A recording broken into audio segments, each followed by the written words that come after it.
pessoal, aqui vai começar hoje mais uma videoaula. A videoaula no que vamos se referir dessa vez é sobre o monitor LCD da marca Samsung. O modelo em questão é o 740NS. Esse é o monitor que vamos estudar na aula de hoje. Bom, vamos lá. Vamos começar por esta placa aqui. Esta placa é a placa da fonte e do inverter. Alguns chamam essa placa de SMPS, que é Switch Shed Mode Power Supply. Em muitos televisores de LCD, em aparelhos de LCD, quando você encontrar uma placa dessas, parecida com essa no mercado para comprar, ela vai vir como SMPS, que é a que reúne a seção da fonte e a seção inverter. Vamos estudar as duas seções nessa aula. Mas primeiramente vamos começar pela fonte de alimentação. Eu vou explicar detalhes dessa fonte, como ela funciona. A começar deste borne aqui.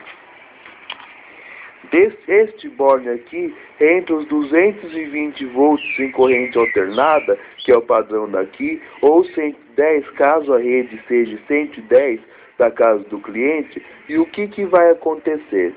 Esses 220 volts entra nos dois terminais do meio desta peça preta aqui, que é chamada ponte retificadora de diodos.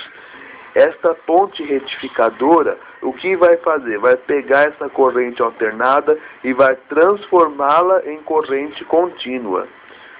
Mas antes de os 220 chegar a essa ponte, esse redondinho marronzinho aqui é o fusível de proteção da rede. Caso haja algum curto ou alguma anormalidade com a fonte, esse fusível vai romper, abrindo o circuito e protegendo assim a fonte de danos maiores. E assim como todo o aparelho como um todo. Mas vamos lá. Antes de chegar na ponte, os 220 passa por esse capacitor, por essa bobina e por esse outro capacitor. O que essas três peças em conjunto vão fazer?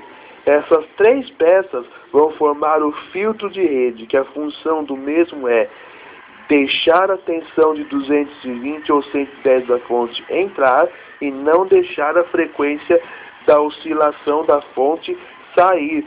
A frequência de 180 kHz aproximadamente sair pelo cabo de força, pois se isso acontecesse, haveria um efeito indesejado de ruídos nos aparelhos, enfim, de problemas com interferências com aparelhos. Por isso esse filtro é administrado a fim de eliminar isso. Bom, mas voltando à ponte retificadora, uma vez transformada em corrente alternada e contínua, ainda pela ponte, essa tensão não está completamente transformada em corrente contínua. Por quê? Porque a frequência, a corrente alternada, é uma frequência que sobe e desce 60 vezes por segundo. É chamada de senoide perfeita. Aí o que acontece?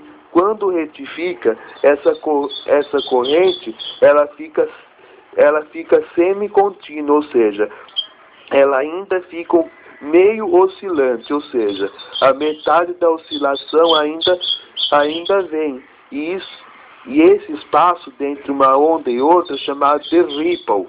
Aí o que tem que acontecer? Tem que entrar em ação este capacitor aqui, que é o capacitor de filtro da rede, que esse capacitor em conjunto com a ponte, aí sim vai transformar a corrente alternada em corrente contínua.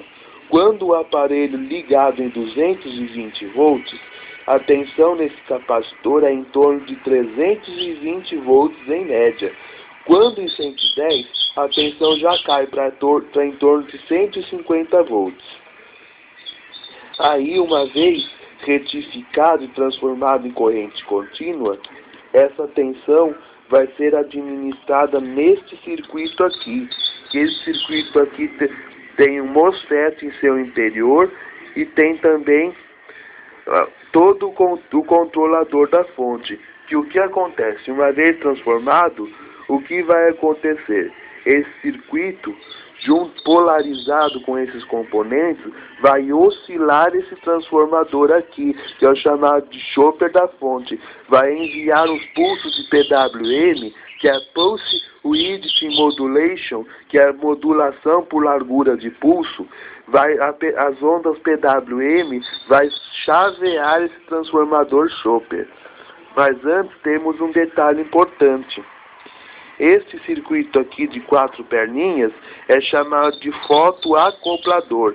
Ele trabalha em conjunto com esse outro aqui, que parece um transistinho, mas não é um transistor, e sim um outro circuito, que os dois em conjunto, o que vão fazer? Vão fazer o controle das tensões de mais B da fonte. Por quê? Esse controle é necessário porque se houver um aumento da tensão ou diminuição, pode causar até danos ao aparelho, dependendo do que acontecer. Por isso, esse circuito é o responsável por fazer o controle da fonte. Bom, aí uma vez regulada com o controle da fonte, polarizado, esse circuito recebendo a referência do fotoacoplador, e polarizado, ele vai, como já foi dito, fornecer os pulsos de PWM, que chavearão esse transformador. Aí, uma vez que isso já aconteça, esses diodos retificadores, e esse daqui, que parece um transistor, mas também são 2 diodos em um, o que vai acontecer? Aí ele vai novamente retificar a corrente alternada desse chopper para a corrente contínua, para assim esses capacitores filtrar essa corrente, filtrar e transformá-la em corrente contínua, para aí sim, através desse chicote, ser enviado à placa processadora do aparelho. Uma vez feito isso, as tensões de alimentação estarão sendo fornecidas corretamente para que o aparelho tenha possibilidades de funcionar. E pela fonte, vou encerrar por aqui. O inverter é o seguinte: o inverter é um circuito inversor, que ele o que faz? Nos aparelhos de LCD, através desses chicotes, existem lâmpadas chamadas CCFL, que é a Code Cathode Fluorescence Lamp. Já nas televisões mais modernas de LED, não temos essas lâmpadas, e sim uma carreira de LEDs em volta de seu cristal de LCD, que em outra aula oportunamente explicarei melhor sobre isso. Mas vamos à aula de hoje. Aqui, esse circuito inversor, o que faz? Ele é o responsável por acender essas lâmpadas CCFL. E essas lâmpadas CCFL, quem não sabe, são lâmpadas que ficam atrás aqui do cristal de LCD. Que essas lâmpadas são as responsáveis por fazer a luz de fundo, por dar a luminosidade de fundo para você poder ver os caracteres no monitor. Aí, esse circuito inversor gera uma tensão de aproximadamente 1000 a 1200 volts, que é para poder acender essas tais lâmpadas. E aqui por debaixo tem circuitos que são controladores do inversor inverter. Esses circuitos pequenos em SMD que eu estou destacando são os tais responsáveis pelo controle da função inverter do aparelho.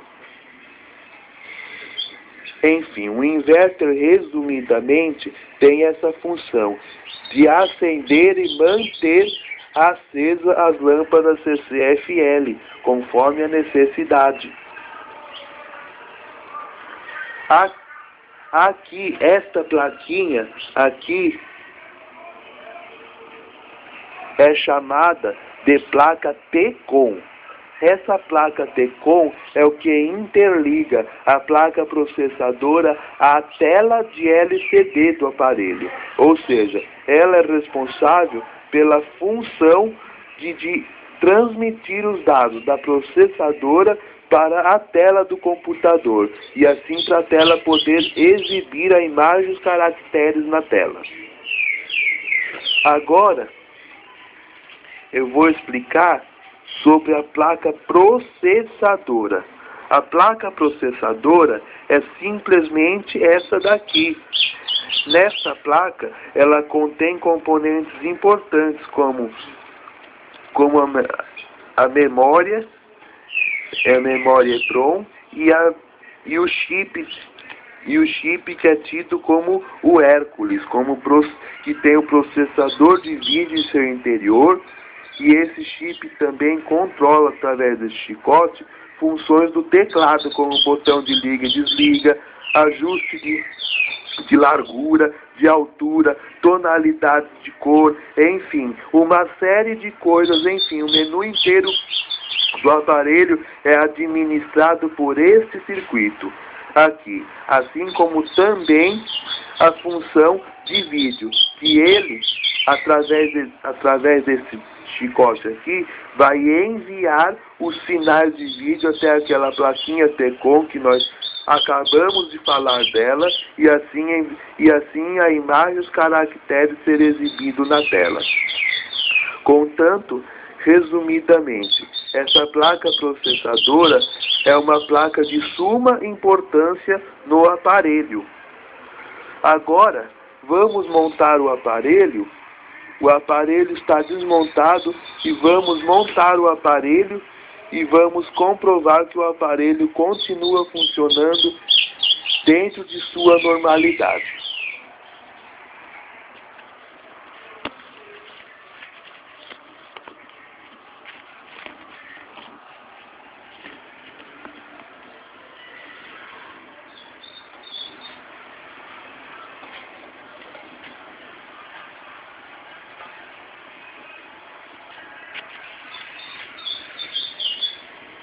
Vamos começar montando a placa processadora.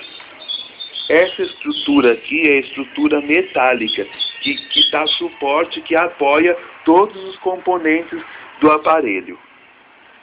Para começar a montar a placa processadora, um detalhe que eu vou destacar: você nunca deve pegar a placa tocando em seus componentes, pois há risco de você descarregar uma descarga eletrostática, uma energia estática, que é uma energia invisível que não se vê.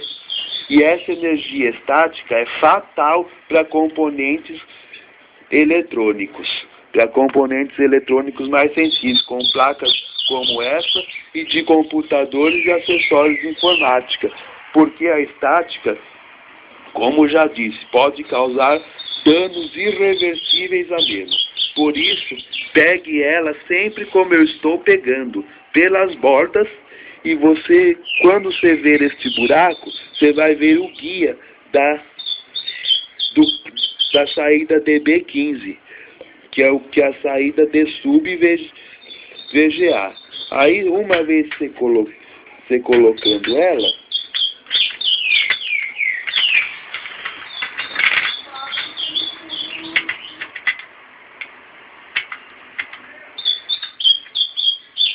você vai pegar o parafuso que prende a mesma e vai parafusar a mesma.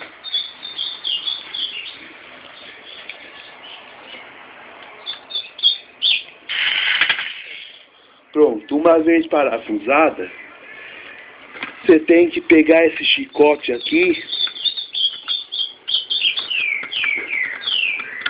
e ligá-lo em sua correta posição.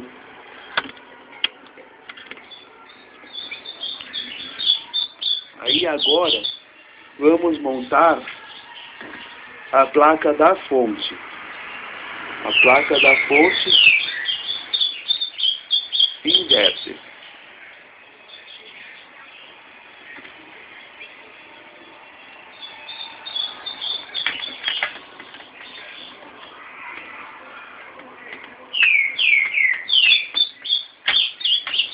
Uma vez posicionado em sua correta posição, vamos, obviamente, fazer o mesmo procedimento. Vamos parafusá-la na blindagem do chassi.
Pronto, uma vez parafusada, fazer a mesma coisa.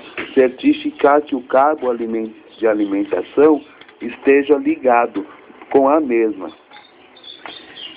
Feito isso, a parte de montagem está parcialmente encerrada. Agora vamos deitar essa blindagem e vamos ligar cada cabo responsável pela inverter, o cabo das lâmpadas CCSL na inverter.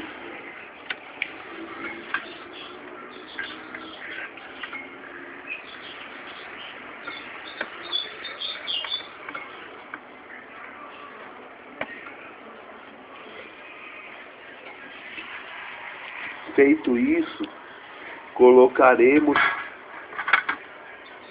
essa proteção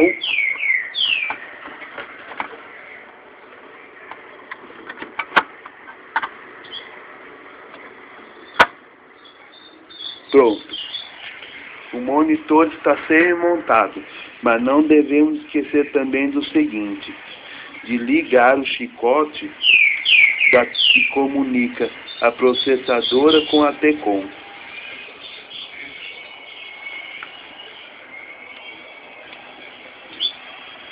Pronto. Ligado. Agora chegou a hora de testarmos se o monitor está ligando.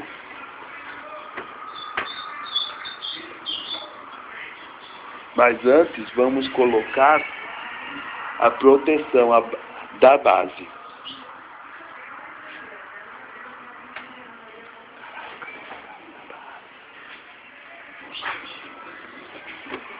Aqui.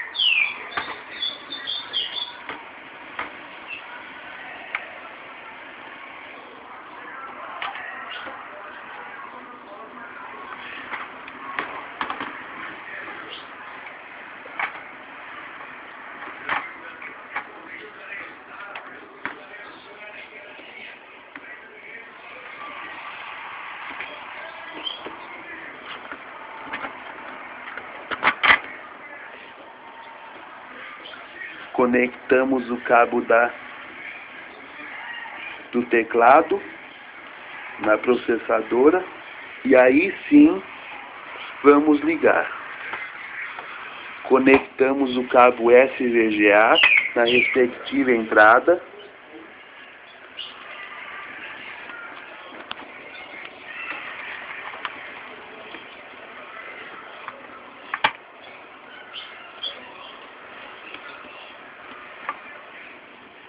E conectamos, obviamente, o cabo de força.